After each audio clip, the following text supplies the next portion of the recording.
So first మనకి ఏదైతే hair ఉంటుందో, మ్మ్. అన్వాంటెడ్ హెయిర్ ఉంటుందో దాన్ని షేవ్ చేయాల్సి ఉంటుంది. ఓకే. షేవ్ చేసిన తర్వాత మనము లేజర్ హెయిర్ రిమూవల్ చేయడం వల్ల ఏమవుతుందంటే ఎగ్జాక్ట్గా హెయిర్ ఫాలికల్ రూట్ దగ్గర ఆ లేజర్ అనేది పడుతుంది. ఓకే. దానివల్ల అందులో ఉన్న మెలనిన్ని ఇది అటాక్ చేస్తుంది అనమాట. ఓకే. సో అందుకే ఫస్ట్ కలర్ డల్ అయిపోతుంది, అంటే థిక్నెస్ ఆఫ్ ద హెయిర్ తగ్గుతుంది, మ్మ్. తర్వాత గ్రోత్ ఆఫ్ ద హెయిర్ అనేది తగ్గుతుంది. ఓ. మెయిన్ మనం చేసే దాంట్లో మొత్తం ఏంటంటే రూట్ని బర్న్ చేయడమే, మ్మ్. మ్మ్. రూట్ మళ్ళీ గ్రో అవ్వకుండా చేయడం.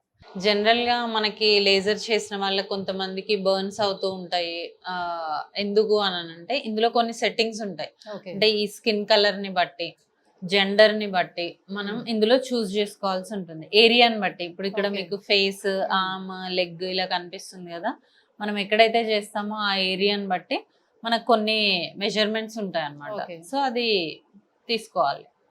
సో ఫస్ట్ సెట్ చేసుకున్న తర్వాత దీనికి మనం జెల్ అప్లై చేయాలి.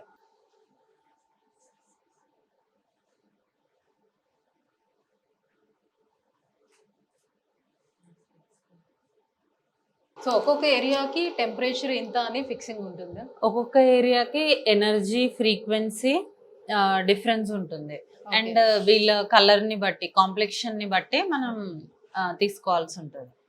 మామూలుగా లేజర్ ఎమిట్ అయితే వచ్చే రేడియేషన్స్తో ఏం ఎఫెక్ట్ కాకుండా స్పెక్స్ పెడతాం, ఓకే. కానీ ఈ లేజర్తో అలాంటివి ఏమి ఉండవు. వితౌట్ స్పెక్స్ కూడా చేయొచ్చు. Okay. దీంతో ఎలాంటి సైడ్ ఎఫెక్ట్స్ ఉండవు.